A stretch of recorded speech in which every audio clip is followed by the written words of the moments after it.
जब उसने चट्टान के किनारे ढीली मिट्टी देखी तो उसके मन में एक अनहोनी की आशंका हुई और वह बेचैनी से वहां चला गया।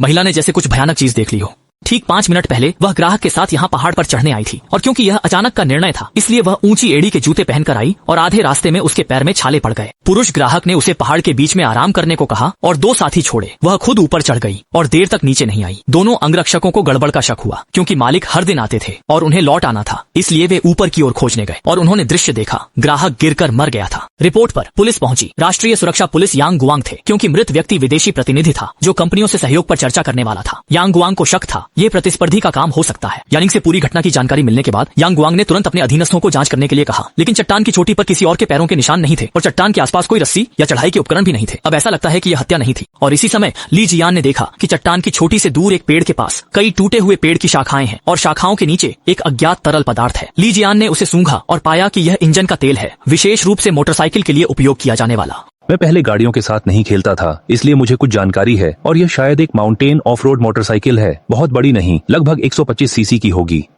अरे, ट्रैफिक मैनेजमेंट विभाग से संपर्क करें और पहाड़ बंद करने से पहले और बाद के आधे घंटे के सभी निगरानी कैमरों की जांच करें।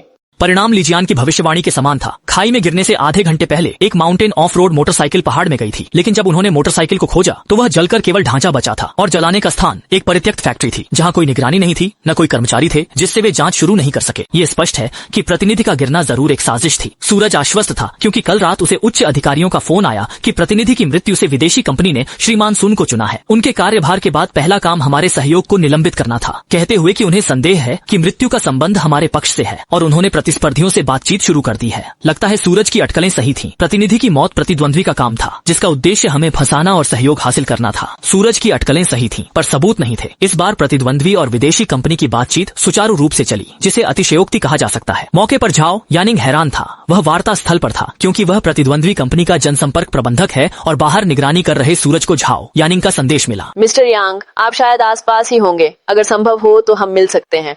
क्या स्थिति है? उसे कैसे पता चला कि हम आसपास हैं? आज मोस्ट ट्रेडिंग ग्रुप और शॉचिंग इलेक्ट्रिक के बीच वार्ता फिर से शुरू हुई। ये उसी ने मुझे बताया था। वे अंदर बैठक में क्या चर्चा कर रहे हैं ये भी केवल उसे ही पता है। सूरज ने झाओ यानिंग से मिलने का तय किया। झाओ यानिंग को कुछ पछतावा हुआ। नियोक्ता की जानकारी उजागर करने पर पूर्व प्रतिनिधि की मौत सामने हुई थी। आज की वार्ता सुचारू रूप से चली। उसे कुछ गड़बड़ लगी। नियोक्ता ने चाल चली हो। आश्वस्त करने हेतु सूरज ने अपना फोन बंद किया। अंत में झाओ यानिंग ने भी मुख्य बात कही। मोस्ट समूह के पास चौथी पीढ़ी की तकनीक नहीं थी। आज की वार्ता में नियोक्ता ने विदेशी कंपनियों को शाओ यांग दिखाने की सहमति दी। तो क्या मोस्ट ट्रेडिंग ग्रुप उच्च तापमान वायु प्रवाह तकनीक में महारत हासिल कर चुका है? मुझे नहीं लगता कि यह संभव है।